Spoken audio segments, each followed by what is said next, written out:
কথা না বলে আমি চুপচাপ বেডরুমে চলে আসলাম। আঁচলের কোণে চোখ মুছতে মুছতে নিজের ঘরে চলে গেলাম। তখন আমার স্বামী বিছানায় বসে খবরের কাগজ পড়তেছিল। আমার স্বামী বেশ চুপচাপ স্বভাবের একজন গম্ভীর মানুষ। আমার ব্যাপারে তার কোনো মাথা ব্যথা নেই। আমি খেলাম কি খেলাম না সে বিষয়ে সেও আমাকে দু একটা কড়া কথা বলে। তার অন্যান্য বন্ধুরা নাকি বিয়ে করে শ্বশুর বাড়ির টাকার পয়সা চলাফেরা করে। আর তার ছোট ভাই আমার দেবর বেশ কিছুদিন হয়েছে বিয়ে করেছে। তার শ্বশুর বাড়ি থেকেও এটা ওটা পাঠায়। আমার স্বামী বলল, তুমি আমার দিকে এভাবে তাকিয়ে আছো কেন? আমাকে কি তুমি নতুন দেখছো? আমি বললাম, না, তোমাকে নতুন দেখছি না। তুমি আগে যেমনটা ছিলে ঠিক এখনো তেমনটাই আছো। তুমি আমাকে বোকা পেয়েছো। তুমি আমাকে আকার ইঙ্গিতে কি বুঝাতে চেয়েছো আমি কিন্তু বুঝতে পেরেছি। দেখো, আমার মায়ের বিরুদ্ধে আমার কাছে কোনো নালিশ করতে এসো না। আমার মায়ের কথাই শেষ কথা। আমার মায়ের কথাতেই এই সংসার চলবে। আমি আমার স্বামীর দিকে কিছুটা সময় তাকিয়ে আর কিছুই বললাম না। চুপচাপ রুম থেকে বের হয়ে গেলাম। আমি বারান্দায় দাঁড়িয়ে আছি, তখন চোখ থেকে টপ টপ করে পানি পড়ছে। মনে পড়ছে অতীত এবং বর্তমানে আমার সাথে ঘটে যাওয়া কিছু অমানবিক অত্যাচারের কথা। হঠাৎ পেছন থেকে আমার ননদিনী আমাকে এসে বলল,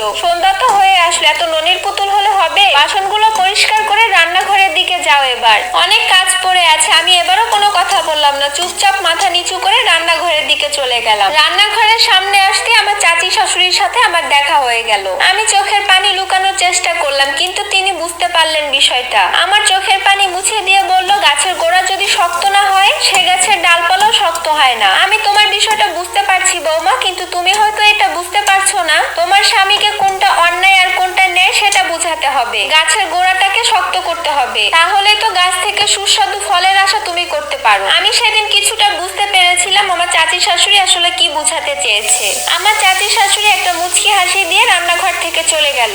আর আমি মনে মনে ভাবতে লাগলাম, আজ রাতের বেলা গাছের নিচে পানি দিব যাতে করে গাছের গোড়াটা শক্ত হয়। রাতের বেলা আমি আর আমার স্বামী পাশাপাশি শুয়ে আছি। আজ আমি আমার স্বামীর দিকে ফিরে শুয়েনি, উল্টো দিকে শুয়ে আছি। আমার স্বামী আমাকে টান দিয়ে তার বুকের কাছে নিতে চাইলো। আমি নিজেকে ছাড়িয়ে নিলাম। আমি বুঝতে পারলাম আমার স্বামীর মনে কামনা বাসনার উদয় হয়েছে। তখন আমার স্বামী বলল, কি ব্যাপার, তুমি এমন করছো কেন? আমি তোমাকে কাছে ডাকছি, এদিকে এসো। আমি শোয়া থেকে উঠে বসে আমার স্বামীকে বললাম, দেখো, তোমার যেমন পেটের ক্ষুধা আছে, দেহের ক্ষুধা আছে, ঠিক তেমনি আমারও আছে। সারাদিনে তুমি তোমার পেটের ক্ষুধা মিটিয়ে এখন আসছো দেহের ক্ষুধা মিটাতে, কিন্তু আমি তো তোমার স্ত্রী। দুপুরে এত বড় একটা ঘটনা ঘটে গেল, তারপর আমি খেয়েছি কিনা একটা বারের জন্য জানতে চেয়েছো? আমার স্বামী চুপচাপ বসে আছে।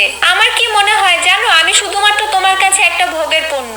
যখন তোমার দেহের ক্ষুধা লাগবে তখন তুমি আমাকে ভোগ করবে, কিন্তু আমার কোন জিনিসটার প্রয়োজন আছে, আমি সারাদিন খেয়েছি কিনা, আমার কোনো চাহিদা আছে কিনা, সে বিষয়ে তোমার জানা ন্যূনতম কোনো আগ্রহ নেই। আমার স্বামী তখনও চুপচাপ বসে রইল, কোনো কথা বলছে না। আমি বুঝতে পারলাম গাছের গোড়ায় হয়তো কিছুটা মাটি পড়েছে। আমি আর কিছু না বলে চুপচাপ শুয়ে পড়লাম। সারা রাত আমার স্বামী আর আমাকে ছুঁয়েও দেখেনি। সকালবেলা সবাই নাস্তার টেবিলে বসে নাস্তা করছে, আর আমি রান্নাঘর থেকে সবাইকে খাবার দিয়ে যাচ্ছি। আমি আমার স্বামীর চেয়ারের কাছে আসতেই তখন আমার স্বামী আমার হাতটি ধরে বলল, তুমিও আমাদের সাথে নাস্তা করতে বসো। আমার স্বামীর এইরকম কথা আর আমার হাত ধরা দেখে সবাই অবাক হয়ে গেল। আমি কিছুটা বিব্রত বোধ করলাম। আমার ননদ বলল, ভাইয়া, তোর চোখে কি ছানি পড়েছে? দেখতে পাচ্ছিস না এখানে কোনো চেয়ার নেই, তাহলে ভাবি কোথায় বসে খাবে?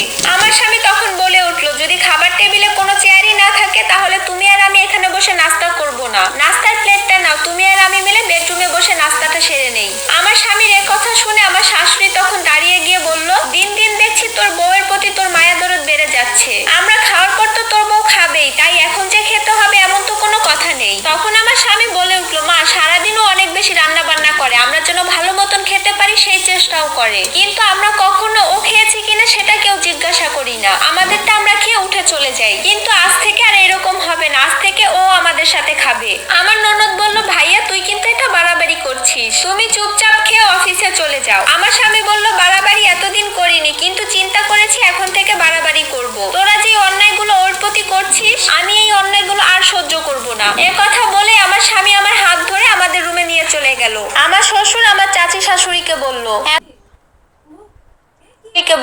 এতদিন পরে মনে হয় আমার বোকা ছেলেটার মাথায় সুবুদ্ধি এসেছে। আমার চাচি শাশুড়ি আমার শাশুড়ির হাত ধরে বলল, এই সংসারের সমস্ত খরচ তো তোমার ছেলে দেয়, তাই না? আমার শাশুড়ি বলল, হ্যাঁ। তখন আমার চাচি শাশুড়ি বলে, একটু আগে ওর ব্যবহারে যেটা বুঝলাম, ও তো যে কোনো সময় ওর বউকে নিয়ে অন্য বাসায় ভাড়া থাকবে। তখন আপনাদের কি হবে ভাবি? কারণ শুনেছি নতুন আইন হয়েছে, স্বামী স্ত্রী আলাদা থাকতে চাইলে বাবা মা যদি বাধা দেয় তাহলে নাকি তারা মামলা করতে পারবে। আমার চাচি শাশুড়ি তার পাশের চেয়ারে বসে আছে আমার ননদ। খেতে খেতে হঠাৎ আমার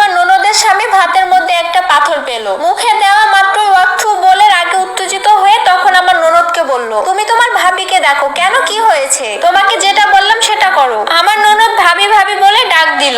আমার ননদের ডাক শুনে আমি দৌড়ে এসে ডাইনিং টেবিলের সামনে